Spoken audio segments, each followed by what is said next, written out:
Hello, everyone. Welcome to Generation Dan, the podcast where it's three generations talking about something, and two of them aren't here.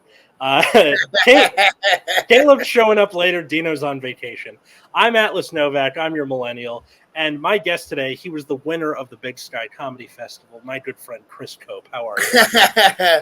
That's an old poll.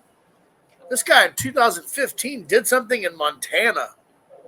I mean, when I was first starting to submit to comedy festivals, people went, okay, Burbank, New York, Big Sky. And I was like, where that? They're like, Montana. You're like, okay. Yeah. And then I put Big Sky in the front of it. Yeah. Burbank kind of wins by default, gets in the top by default, because how hard is it for industry to drive over the hill for a comedy festival? That's true. Yeah. They can't, that's what made Big Sky so great, was he could get the booker for 3 late night shows, people from William Morris, all these, big names, to come to Billings, Montana. Yeah. Does anything happen in Billings, Montana every other time of the year? A lot of sorrow. Yeah. A lot of just being Montana. Yeah, man, it's flat. It's kind of mountainy. I don't know. I like going there and performing. The people there are really great. Mm-hmm. But it is what it is. It's I've never been to that one. I submitted to a couple for next year that are in the winter, which I really wanted to do. Because I was on the World Series of Comedy, but it was in Minnesota during the summertime, and I can do summertime here. I want snow. I want cold. Yeah. I have been in Minnesota in December, and I promise you, it's hell. Mm-hmm. But that does look good, though, whatever you're drinking. It's a On the Rocks Cosmopolitan, because fuck it. I just like the bottle shape where it looks like... it looks like almost like something like that, like an old school, like Dr. Jekyll, Mr. Hyde. Yeah. With the cork, you pull it out, and it's like, all right, one last time. Yeah, it looks like in Pirates of the Caribbean where they find his rum stash, right? This sound. That sound, yeah. The cork coming out of the glass is centuries older our ear. Yeah. So before we get into the topic proper, we like to ask our guests questions. Okay. The first question that I have for you is, where the hell did I put this thing?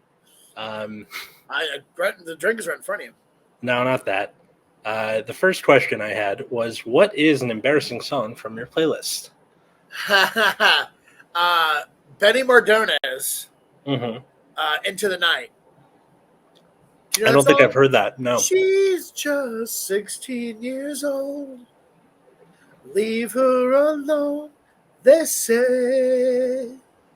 God, there are so many boot-knocking grooves about rape. It's about what, rape? Or just statutory, Yeah. Well, in the song, I think they're both. I think he's an adult in the song, actually. But you listen to all the lyrics. But the song's a banger, though. When it gets to the chorus, you won't recognize it probably till the chorus. But man, you turn that shit up, and it just gets stuck. And I'm embarrassed by it because I think it's a stat rape song. But it's just so good. Yeah. The Beatles have one. I mean, a lot of. Every for some reason, 16 was an easy number to go to. I guess maybe vocally 16 is easier than going 17, 18. They just don't fall the tongue as she was just. Oh no, I guess the Beatles do say she was just 17. Yeah, I feel like you know what I mean. Well, because the idea is you're capturing that part of youth where you're still stupid enough to not understand the gravity of everything, but grown up enough to think that you should have more perspective than you actually do. Yeah. So everyone's got that wild streak in them from 15 to I don't know, 22. There's just that sweet spot of I still have my knees. God damn it. I don't. Yeah, you don't have your knees. Mine are. Bro, my knees like Jake Taylor's from Major League. Oh, I love that movie. Yeah, man, it was very. If you're in a specific age bracket, and if you're at all a baseball fan, Mm-hmm. That's one of those movies that, like, I'm in a room full of guys, and we're trying to find something to watch, and Major League, and everyone's like, "Yeah, I watch Major League." Yeah, we've all seen it 300 times, but you don't give a shit because you love it. Yeah, it's my favorite baseball movie. During the early part of the pandemic, I had to take 2 weeks off of work because somebody in the office got infected. They're like, "Oh my god!" This is before the vaccine, right? So everyone's like, "Oh my god, stay home 2 weeks. Make sure you don't have it." I watched every baseball movie that I could, like just back to back to back. Okay, did you see For the Love of the Game? Yes. Sorry I saw Love of the Game, League of Their Own, all the Sandlots, all the Bad News Bears, the remake of the Bad News Bears, Major League. Tony Curtis, they go to Japan? Yeah, Major League, Back to the Minors. Major League. Okay, so I was telling my girlfriend, I was like looking at like the continue watching on my HBO Max, and it's just trash movie, and one of them was Scott Bakula and Ted McGinley in Major League. Like, they don't even consider it part of the canon. Yeah, it's like the same universe, but not really. It's basically everybody they can get for a day rate. And the second one, hey, can you show up for 2 days of filming? Mm-hmm. What was it? The only reason why I think The Love of the Game is great is because of what's his name? No, I lost his name. He was a Dodger guy, Vin Scully. Yeah. Here you go. Can Billy Chapel push the sun back in the sky one more time? Like, that gives you goosebumps. Like, it does. My buddy, he's in his 60s. He sent me this audio. Vin Scully calling one of Sandy Koufax's no hitters, and it's poetry. It is. I get it. He's like Koufax is on the mound, which might be the loneliest place on planet Earth right now. He's like, there's 29,000 in attendance and 1 million butterflies. You're like, he weaves. This is like what English teachers dream of. This is. I mean, like, if you can't figure out why Vince Scully is so popular, it's like, just listen to him. There's a thing where Madison Bumgarner is pitching, and he's going through like the heart of the lineup. It's a great 1, 2, 3 of the batting order, and he's telling a story about how Bumgarner killed a rattlesnake on his ranch. There was a rabbit inside the rattlesnake. It was alive. They nursed it back to health, and they released it. And he goes, "You see, folks, that's a lesson in longevity and never giving up. That's something you need to be a major league pitcher." And I'm like, man, Grandpa just told a 12-minute story and then put a major league bow in the end and went, "Yeah, I'll send it to you. I'll send it to you." Please do, because that's so interesting to me. Because like I think that's why baseball movies are the best sport to have for a movie, because it's perfect for like that showdown that you have between two characters. Like with basketball and football, their team's just as much as a baseball team is, but you don't have that moment where like there's that stare down, that clashing of characters like there is with a pitcher and a batter. You know what I mean? Sorry, my roommate just walked in and he got a completely new haircut. It took all my attention. Is it like... I think he shaved his head. Ooh, okay. Shaving your head is kind of a gamble. No, like shave, like buzzed. He looks like he just signed up. Gotcha. I see what you mean. Like, that's how I like cut my hair during the pandemic, was just buzzed it and then started over. I grew up. I would say I grew a beard, and I say that so with no gusto. I say that with no sense of achievement. I grew a beard, man. Well, no, because you have a beard. Yeah. You have a full beard. Mm-hmm. I had... You ever seen like a pirate with like bad facial hair? Mm-hmm. That was me. I can't explain. Like, my girlfriend goes, "It's not that bad," because she has to say it's not that bad. But it was... What were you saying before I got aside? I'm so sorry. My living room is the best place to do these things. I mean, okay, wait. On a scale of like, Tsar Nicholas from Russia to like prepubescent 12-year-old, where in the scale is the facial hair? Like Jon Snow? 15-year-old, 16-year-old? Okay, so like Jon Snow on Game of Thrones. I'm in my late 30s, and I cannot grow anything at all. Like, it's pathetic. If it makes you feel any better, your hairline looks like it's in fine shape, so you'll probably won't have that problem. This is probably going to be a thing, though. It looks nice. You pulling it off? Yeah, I feel like if I'm going to go bald, it's going to be receding hairline, not middle out. Honestly, that's the better way to go. Whenever you see a guy with a bald spot, you just lose a little respect for him. I don't know. I don't know. I'm teasing. You're going to get an email for that for sure. Oh, no. I think what's worse is the receding hairline, because then you just think Elon Musk. Oh, I mean, it's funny how so many people you forget, like, just got hair. Like, remember Jeremy Piven? Yeah. In the 90s, PCU, all those movies, he was bald. He was thinning as shit. Yeah. And then you see him now, he's got a full head of hair. Mm-hmm. Bosley, man. Hair plugs. This episode brought to you by Keeps, and by that I mean Keeps. You should sponsor us because we're rapidly aging. It's funny. I prefer Decay. Decay. We're going in the same route. We're just going from a different point.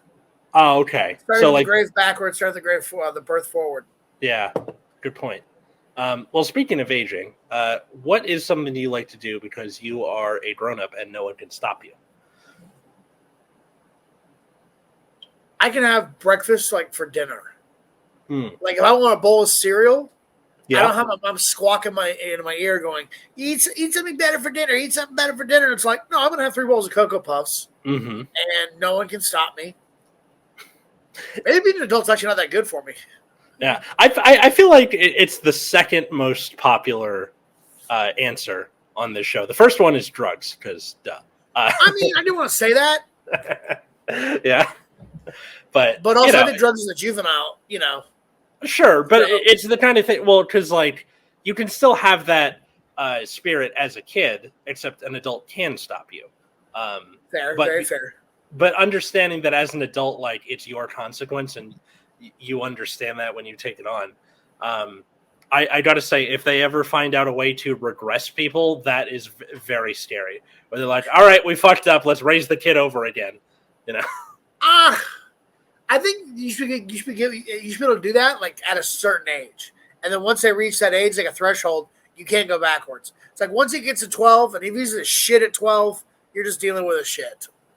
What? So you get like redos? Like I just just start it back over. You literally get started back over, but at 12, you got to draw a line somewhere. There's got to be a manufacturer's warranty date. Yeah. I feel like for 12, it's like everybody is shitty at 12. Everybody. 12 is when like there's no way. No, but I mean, like if he's in the backyard torturing animals. Oh no. That. But I also like, we're raising Jeffrey Dahmer. Yeah, 12 is just like the worst age to be ever, for everybody. So I think like just puberty. Be like, yeah, puberty fucking sucks. And then they're gonna make us learn. Yeah. What a shit. Hey, you're growing. Your body's changing. Everything you know molecularly about yourself is evolving. Oh, by the way, class starts at 7 a.m. Yeah, that's what one of the raw things, deal. That's one of the things that drives me nuts about the whole daylight savings thing. Where like next year we go on daylight savings and then it never changes again. What? Oh, really? We're done with it? Yeah, or Congress voted and they're like, all right, we get one more daylight savings in 2023, and then we go back off of it, or we go back on daylight savings in 2024, and that's it. Which really? Is like, I like the idea of not doing the spring forward, fall back thing. I think we should have kept it on standard time, because everyone's like, man, I'm sad when I leave work and it's dark out. You know what? I fucking hate getting up when it's dark out. Screw that. Oh, yeah. I mean, so what's? I mean, like, it is weird though. Sometimes you're like, "Oh my god, it's 7 o'clock and the sun's already." It's like we see that every year. Who gives a shit? Let's just let it be what it is. Yeah, just be standard time for the whatever. It's like a stupid hill to die on, but there's not much. My dad read from a Farmer's Almanac, and his father read from a Farmer's Almanac. It's like, yeah, but your dad's also an idiot. This fucking. My father wasn't very smart. My dad was. Well, he was a doctor. He's retired now, but I know you can't. Sorry. Well, I mean, he was kind of a dum-dum when it came to like what heart surgery, understanding people. He was kind of little surface level and sort of not really having empathy for a lot of people. Oh, not weird. not Jeffrey Dahmer type. He's not like a no, but he didn't have much of a bedside manner, is what you're saying? There you go. Yeah. Yeah, I mean, some people are just, it sounds like he might have been a little on the spectrum, maybe.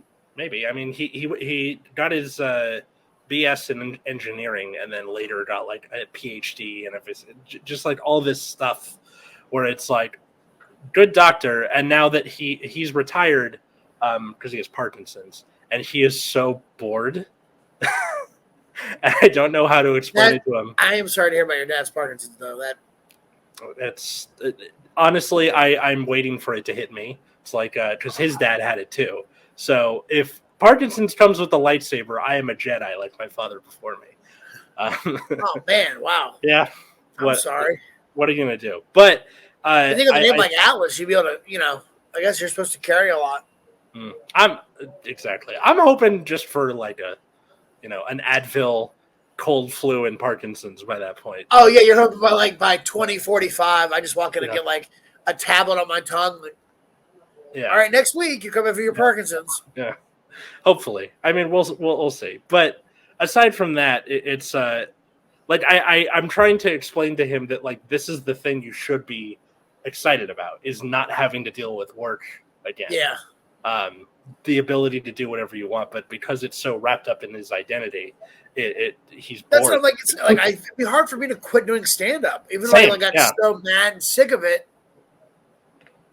It's what I'm good at. It's what I like doing. It's having purpose and feeling like you have purpose are important. They keep, some people don't idle hands, the devil's workshop. And I'm kind of that way. Like I got off a cruise where I had 5 days off.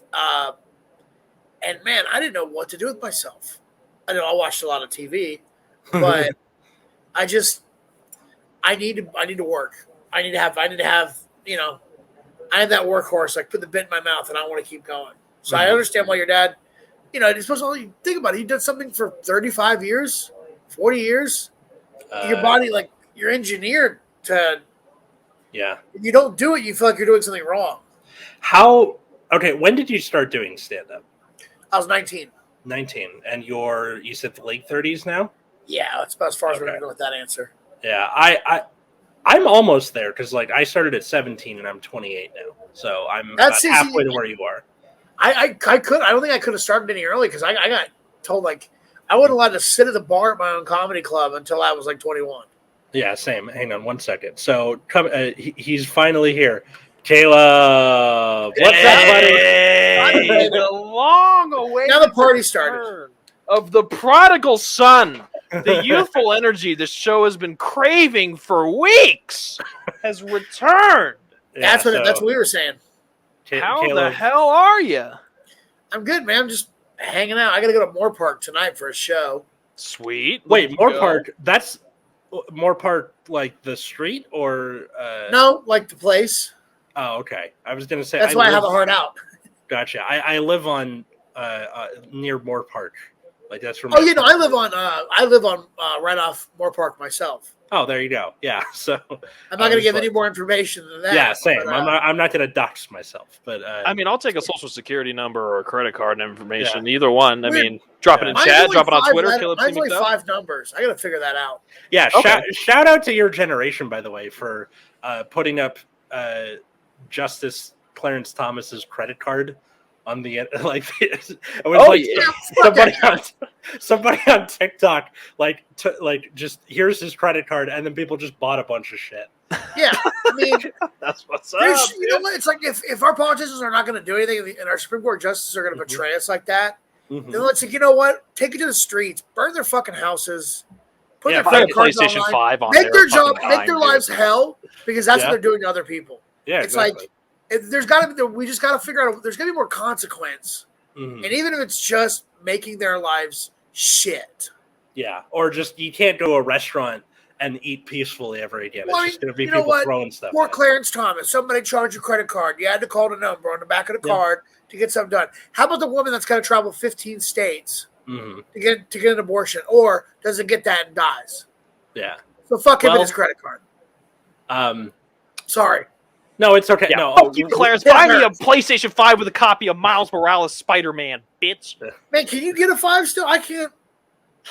I mean, you got to apply online, but they're still taking people, dude. I mean, unless you want to, do some sexual favors, like I might or might not have turned a had trick to for do. a video But, game. that's I'm not doing neither that here nor again. there. I did it once Speaking for of the sexual instant favors, what was the first time you felt like a grown up? You know what? When I bought my first car, Bought your first car? when I bought it, like I didn't have any help from family. It was all my money. It was all my, I did the Kelly Blue Book thing and I negotiated and like I held out for 3 days. And What kind of car was it? the car that I'm driving now, still a 2013 Honda Civic. Good stuff. Yeah, great. The car runs great. Knock on wood. What's like what kind of tactics do you use when buying a car, like just on your own? Was it with the dealership? Was it with somebody? The first place that I went to, I did not make a deal with them because they were just kind of vulture. They wouldn't give me what I wanted for my trade-in. And then I went to a place that does more volume wholesale car sales. And then there was like less haggling. It was like, yo, it's this. And I called the other dealership and was like, I'm getting this offer. And the guy literally goes, take it, because I cannot come fucking close to that. That's funny that the guy didn't even try. He's like, you know what? Because I got the car for like 20 flat. And when I told him that, he was like, I couldn't go below 22 without losing my job. Because the guy was like, take it. They do volume sales. It's kind of bull. He was almost mad at the way they sell their cars, because they're like, it was easy. Hoping to kind of grift people, but not really. Yeah. The only thing that my bigger negotiating thing was when I came in, I said I had a trade in, but I was going to sell it private seller. I told him the private seller fell through, and I wanted $1,500 for my trade in, or I'm walking. Yeah, that car was worth $500. Good and they job. did it. Yeah, the guy was like, "Yeah, it's fine. It's going to Mexico no matter what." I love that. That's so great. I mean, like, it's kind of like I read a lot of posts on the anti-work subreddit, and a lot of posts are about how they find a better job is paying them this much, and then like they make a point of going back to their original employer and be like, "This is what the new place is selling me or giving me," and they go, they'll try and like scramble for it, but they won't actually like give monetary gains. They're just kind of like, all right,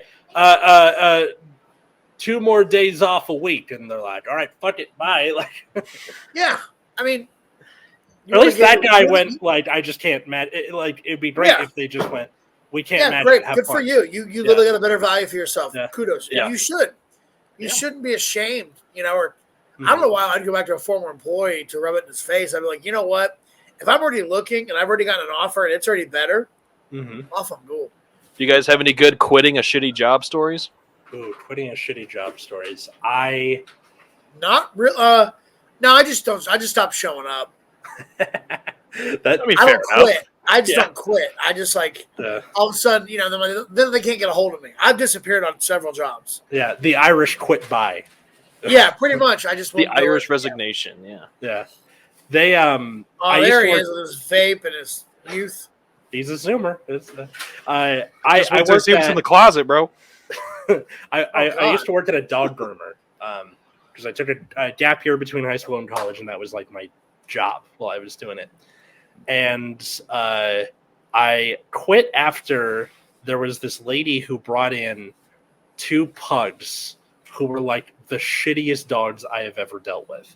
Like, one of them had like a cauliflower ear, it looked like this weird welt on the ear. They were both assholes. Dog fight MMA?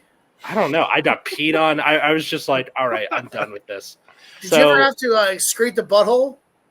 Oh, express the anal glands? You bet your ass I did. It's not a car getting a wash. You're squeezing. Yeah. You're squeezing a gland. You're squeezing a gland. You bet their ass that I did. for sure. I'm all for self-expression in all things. That's just me. That was the only reason why I took my dog to like PetSmart and the groomers, because I was like, well, I'm not going to do that, and the wash is only $10. Yeah, so I would do that, and then it was like it was this older woman and her son. They were the owner and manager of the place, and they were just like, it was like fucking working for Dolores Umbridge. Just really. Yeah, just this older, like everything must be done by the book, blah blah blah. You have to be super nice to everybody, and I'm like, I'm not going to be nice to someone whose cauliflower-eared dog just bit me and peed on me. Yeah, I'm in a bad mood. Sorry. Yeah, I'm sorry. Your shit dog. Yeah, brought me down. Your literal shit like, dog. Welcome back. Yeah. Exactly. Think about it this way: if you were dating George St. Pierre, he beats my ass in the bar that we're hanging out with. Do you still want me to call you tomorrow morning? Yeah. I mean, yeah, because I want to hear that story again. That's George St. Pierre, man. What'd you do? What'd you say to him? I get the French suck, but yeah, he's French, right? He seems like St. Pierre. Just sounds like you got to be French. French Canadian, probably. I don't know. I don't know. I went in at the beginning of a work day, and it was like, I think it was either the Monday or the Friday, like a day where I would get an extra weekend day, basically. At the beginning of the day, dropped my like key on the table and just be like, I quit, and then just left without a word. That was it. Nice, dude. That's what's up. Good for you, because just usually for me it's like, oh, I don't want to wake up.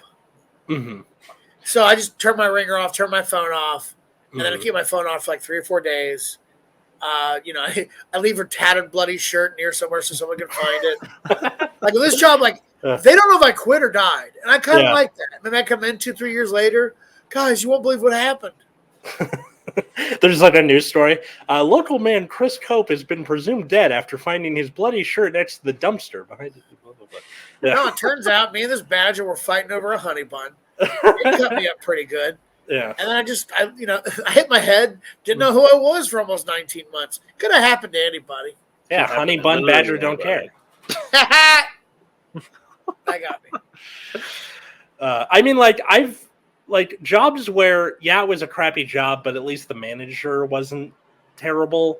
I'll at least give you the courtesy of like the 2-week notice and that kind of thing. None of my jobs were 2-week notice jobs. No, they were just like, yeah, he stopped showing up yesterday. And it's like, and the job, all the jobs, everyone knew. Like when someone didn't show up for a shift, that was it.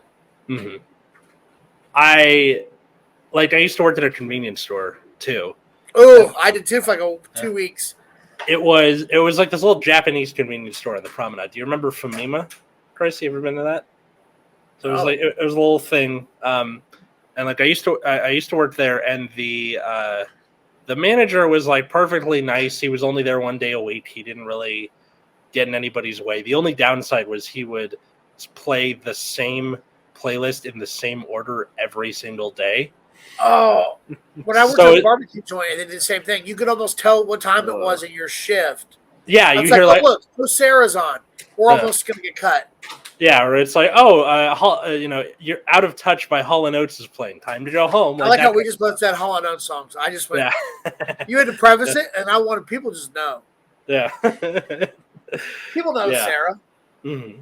Dude, when I was working at the movie theater, well, first of all, similar problem, where the playlist situation was absolutely atrocious. Mm-hmm. Like every single day when it was time to close, they would play the song Closing Time.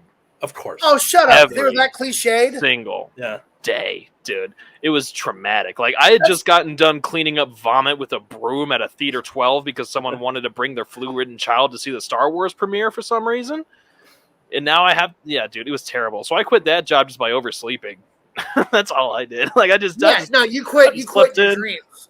I quit in my dreams, and then they came true. And you know what, people, that goes to all of you out there. If you just dream it, it can happen. Even Never for stops. You. Yeah. That's the point, though, is to like quit when it's shitty. Like the convenience store one, he let people just smoke in the walk-in.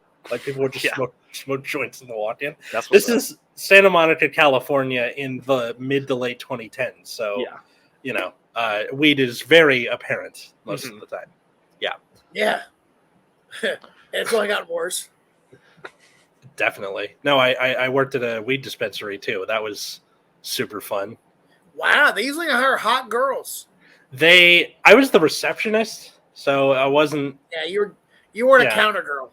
Exactly. But the guy made me like try products as part of the job, right? Where he's like, "Here, smoke this." I'm like, "Didn't you make me take a drug test?" And he's like, "That's for heroin." I'm like, okay. "That's for heroin." When I waited tables, they tried to after like being there for a year, they're like, "Hey, we're gonna start drug testing everybody," and we all just started laughing. Like, you're gonna lose all your staff. Yeah, you're gonna lose all your staff, 2/3 of your kitchen. Like, you're gonna be shut down in the matter of 11 cups of urine. Yeah, 1 gallon of piss is gonna really tank your business. This business is going to take the R. Kelly route of career paths. And like, listen, if that's what you want, that's all good. You see that? Got 30 years? Yeah, 30 years. Good for him. There you go. 30. I think he's in his mid to late 40s. That's it. That's pretty much it. That's all she wrote. He's not getting out until he's arthritic. Plenty of communal showers in his near future. Good for him. Bless R. Kelly. Give it up. Oh, yeah, no, he's going to get pissed on. Drip, drip, drip. In the best kind of poetic justice, have you guys ever seen the American Dad episode where it's just a straight parody of Trapped in the Closet? Yes. Yeah, where it's like it's Scott Grimes doing that, but it's about him being trapped in a locker. It's so good. He's a great singer. The American Dad is honestly, I like that over. I mean, I guess because Family Guy's been on for so long, it's like in that Simpsons kind of quality now, where you can't really hate it because there's enough good of it. But I like American Dad. It's more solid. Same. Like realizing that they can use Roger for basically anything, they'll just add a new Roger superpower, and then or character. Yeah. Maybe controversial opinion coming in here. I don't think Family Guy was ever good. Yeah, that's something a child like you would say. I don't. It's not good. It's not good. It's why don't we just let Caleb go play in the ball? Boring. And we'll Every come back episode is the same. Okay, so the characters are one-dimensional. They have one joke premise that they beat what kind of breath are you looking for in these characters? It's a cartoon that takes more effort than 3 minutes of flashback fucking jerking off. Stop it. Go get another ironic tattoo. Wait, when were you born again? 99. 1492 in the Highlands of Scotland. What were you saying? All right. I'm the So Fatlander. He would have been like around around like 11 or 12 around the time, which is like normally when people discover Family Guy is around then from like Adult Swim or whatever. So like you're born in the middle of their decline. That's when they started like killing off Brian and all that stuff. It's like picking up World War II in like 44. It's like nobody's getting on the Nazis team. You look at 38, they just they beat France. Horrible comparison. You might have got on the bandwagon. You don't know if things can catch people. Gusto. Winners, winner wins, man. Tiger Blood, Charlie Sheen. I just hit a crack pipe. I came in for the last quarter of Schindler's List. I missed a lot of context, but I thought it was okay for what it was at the time. I don't know, though. I mean, anything could have happened. Oscar couldn't run a good factory if you're asking me. No, but like the beginning of Family Guy to maybe like, I don't know, 2005 is probably the good. Yeah, I mean, most shows after 5 or 6 seasons kind of just start shitting the bed because eventually it becomes repetitive. That's all the great shows. Oh, look at this. The Wire, 5 or 6 seasons. Sopranos, 5 or 6 seasons. Breaking Bad, I think 6 seasons. I think 5. 5 or 6 is that golden hour. Yeah. And then like, because like The Office kind of had that after Michael Scott left, but that's like. Yeah, I honestly, I don't mind the Robert California episodes. I don't mind the Eater Show, but like, it's good. But that show could have easily stopped with Steve Carell and been fine. And still not lost any of its pathos, I guess, that kind of, that aura. Sorry, allergies kicking my ass. No, it's okay. Katie and I rewatched it together, and like after Michael Scott left, we just stopped. Like, just didn't. Yeah, I get why. Because that show was the most popular show on TV when he quit. Mm-hmm. So was it just because he wanted to do other stuff, or want to go make movies? You want to be a star? Yeah. Didn't want to be the Office guy forever. Yeah, that makes sense. Yeah, because I mean, really, he wasn't that. I mean, he barely. When they casted him, he wasn't. That wasn't a big draw. I mean, what he did? He was in Bruce Almighty for 5 minutes. He was a commentator on the Daily Show. It's not like he had no. Him and Bryan Cranston. Breaking Bad made Cranston because Malcolm in the Middle, he was known, but it didn't elevate him to where he is now. What about Watley on Seinfeld? He was a pretty big recurring character on that. David, oh no, nothing. Okay, David Watley, no, he. Yeah. I mean, when he had like a couple episode arc, like he, Mm-hmm. I wouldn't. Not many people know that he was even on that show unless you rewatch and go, "Oh, there's Bryan Cranston." Yeah. I feel like a similar thing happens with Bob Odenkirk, right? Like he was, Mr. Show and all that kind of stuff, and then you see him on Breaking Bad, and like he becomes the ethereal Bob Odenkirk, and now Better Call Saul. Because like I had like the one downside to that is seeing them in other stuff where it's not that role. Like I was watching. Did you ever see the Little Women remake from a few years ago? So I got dragged to see that in the theaters by my family, and then I liked it so much I saw it again twice after that because fuck it. But the one thing I don't like about that movie is that at the end of the story, their dad, who was in the Civil War, comes home, and it's Bob Odenkirk, and they're just like, "Oh man, Dad's home from the Civil War." I'm like, "Bitch, that's Mr. Show." Like, you can't separate them that from guy Bob is Odenkirk. Former Special Forces from No. Did you see Nobody? No, Bro. Yeah. It's like John Wick if John Wick was your dad. Okay, interesting. It's called Nobody? Yeah. Okay. Same guys that directed John Wick did that. It's a lot of the same fight choreography. And it's really good. Christopher Lloyd's in it. Oh, Doc Brown is in that. Dr. Emmett Brown. Emmett Brown, yes. Right, isn't it? Yeah, young man. You don't know full names like that. I mean, listen, I like the cool freaking auto cinching Nikes and the hoverboards. That's neat. Man, I would love shoes that did that. I just push a button and they form fit like that. Yeah. Dude. Did you see the new like robotic looking like slip-on shoes that Nike? I have. They're cool shit, right? They're pretty cool. I mean, they look goofy as fuck, but the idea's cool. I like being able to click on and off my heels. To hoverboards now. The actual hoverboard where it just looks like two-wheel guys. Two wheels, yeah. Two-wheel. Okay, thing. so I was on Santa Monica walking, and I was the only person on my side of the street. And there's a dude maybe less than a light up on the other side. Mm-hmm. He's on that like hoverboard, got his headphones on, just kind of looks like I just don't like it. Right? Yeah. There's something about the way he was moving through the world that just, from a distance, irked the shit out of me. And he hits a crack in the sidewalk. Uh-oh. And he takes a nasty tumble. And I'm the only person that saw it besides him. Okay. And I swear I thought that was God. Because I was like, man, fuck this goofy looking dude. I don't like him. On his little hoverboard with his big ass headphones. I was like, fuck you, man. And then boom! Too big for and I'm his just like, britches. I almost look up and go, was that just for me? Is this just to show me that everything's going to be okay? It just lets me know every someone's watching and they want me to know they love me. That's your burning bush. Yeah. There it is. Also, if anybody talks to a burning bush now, I'm putting them in a Baker acting them. I mean, listen, I can light up some bush and talk to it. Yeah. Is that going to make me meet God? I don't know. Everything's just about sex with you young kids, isn't it? I mean, is it sex or is it drugs? I don't know. It could be both. You haven't seen a bush ever, all right? Your generation. I mean, mine's coming in. All right, give me a couple months. Have you guys ever seen? Your back bush is gonna look real hairy.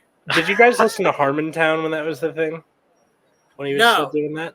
So he's got an episode where he talks about like how he watched this cuckold porn thing, where it's a guy on a hoverboard, and he comes in, he's like, I forgot a hoverboard, meet me if I'm a robot. And he's the cuckold, but he's so enjoying himself on the hoverboard that it's impossible for him to be the low status character because he's just having too much fun. That's funny. Yeah. I'll send that to you when we're done with this. Because it's like a whole thing with like Dan Harmon explaining and like what the. I feel like a Harmonville or what is it? Where's it? Harmontown? Yeah. It's right near Vodkaville. Yeah, probably. Just south of Margaritaville. Yeah. I think my favorite thing that has come out of like, because you think about the lineage of the hoverboard, right? It had to come from the Segway. Hoverboard. It had to come from the Segway. Right? Yeah, you remember Obadiah Stane in Iron Man 1? That was the first one. Absolutely. And the Segway is such a beautiful story because it's such a useless piece of technology. And it was so useless that it murdered its owner when he tried to demonstrate just how useful it was. And instead proved to everybody just how terrible it was. And I think that's really poetic and amazing. You don't know this story? The guy drove off a cliff on his Segway. Straight up, the guy that invented the Segway was doing a demonstration of the Segway. And he had a whole group of people with him on a cliff because he wanted to prove to these people just how efficiently this thing could stop on a dime. I mean, I could drive the thing straight towards the edge of the cliff and stop right before I hit the edge, and this thing is so good, it's going to save my life. You know what happened? Put a dime on the ground. I'll take your word for it. You don't got to challenge your mortality. Yeah, dude, we got some Segway pudding after that one, and that was poetic justice right there if I'd ever seen it. Caleb, what's up? I don't know if you remember this, but when the Segway was like being teased or announced or whatever, they were like, "This will change cities. Yeah, this is the next big thing." And then when the Segway people came out, people were like, "That's it." Like this is what am I gonna do? People in the Google building drive around on these, and that's it. That's why there's that episode of South Park where Garrison invents the like weird gyroscope thing with the things that go up your ass. Like, it was a goof on that because like that had just happened. Yeah, dude, it's so funny.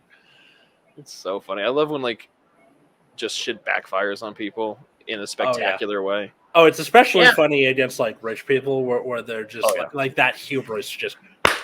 Well, I mean, I love the DeLorean. I like the DeLorean story where the car just is not gonna. You can't get a mass production going, and then basically, I also agree that he was set up by the government, like in a way, because they basically, we have shady bankers and we have a shady businessman. Let's connect them, and then they commit a crime and we'll arrest them. Like, well, that's entrapment, and that's what he beat the case. Mm-hmm. That cocaine. Wait, I don't know this story. Yeah, he basically tried to buy kilos of cocaine. John DeLorean. Okay, the guy who made the DeLorean tried to buy a bunch of cocaine. Yeah, the car was like behind schedule, over budget. And he basically needed money. He had to come up with money, and an FBI agent who knew some shady bank, like because he couldn't have bought the cocaine himself. Yeah, and he didn't have the money to buy the cocaine. So effectively, the government facilitated him, and the government can't help you commit a crime. Yeah, and then charge you for it. Well, I mean, unless you're on Wall Street, but whatever, that's a different thing. No, I mean, they right, but and they basically just said like, without the U.S. government, he would have never been able to commit these crimes. So the U.S. government was, trapped him basically. Interesting. I didn't even know that. That's crazy. Welcome to America, ladies and gentlemen. Land of the free, right? Congratulations on living in the greatest country on earth if you're a rich white pedophile. Woo! Someone's got to have the mantle. Yeah. I'm not saying this. I'm just saying, it's sad. Well, Chris, we wanted to first off, thank you for coming on Generation Dan. Yeah, man. I always let it come on and yell at young people. So someone's got to. Caleb, you're on the bottom of my screen. That's why I keep looking down at you. I know. Yeah. Well, that's just what happens when you show up last. But that's not like on purpose. It's like an allegory for society. It's all good. Check it out. Son of a bitch! I just got. And now here's society in 5 years. Yeah. How's it feel, Chris Cope? Yeah. Sip that copium. Oh, that's weird. My computer seems to be shutting the fuck off. Oh no. I'm back. It's alive. Wow. All right. Well, we're going to do one more segment at the end, but first, where can people find you and follow you and all that good stuff? People can fucking leave me alone. I'm kidding. Yeah. They can leave me or they fucking find me. No, I'm kidding. You can find me everything is Chris Cope Comedy. Twitter, Instagram, Facebook, it's all Chris Cope Comedy. It's alliterative. Mm-hmm. And he's got a blue check mark. He's got a blue check mark. Ladies. I know. I'm actually starting my own podcast. It premieres July 3rd. It's called Sunshine State Stories, and it's me and another Florida native. She's a comedian. She lives out here. We We're the devil's advocate to all Florida man headlines. That's kind of awesome. Yeah, man. Everybody needs somebody in their corner, and then we're basically Florida's.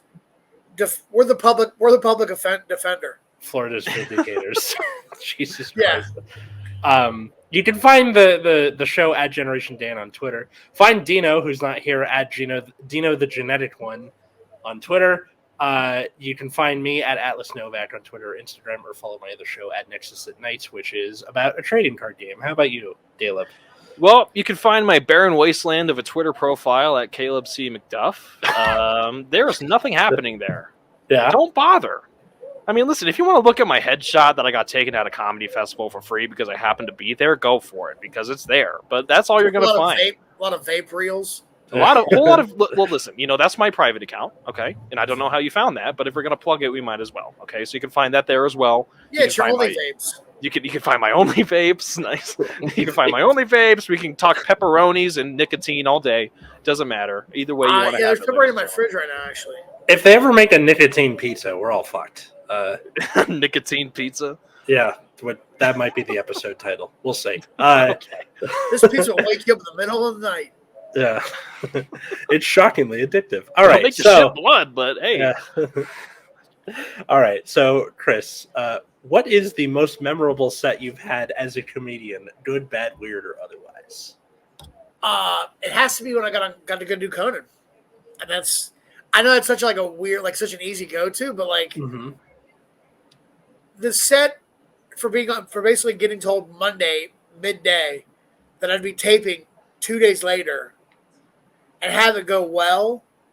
That's what made it memorable. 2 is my first late night appearance. 3, I got to also riff just out of just instinct and during the set, and that's something that I'll never like getting away with. Getting an applause break off a riff while you're doing your late night set. I mean, shit. What else could give you an erection that strong? I mean, I'm not trying to be crass that way, but just like that's what it felt like. I was just like, I was in the fucking pocket and I scrambled and I landed a 40-yard touchdown. Like that's what it felt like, Did you? And other sports metaphors. Do they only give you 5 minutes like it is on TV, or is it like? Basically, he told me, he goes, "Don't worry about going over. They're not going to play music. They're not going to cut you. Like just." Do the set you have prepared, and it will take the time it takes.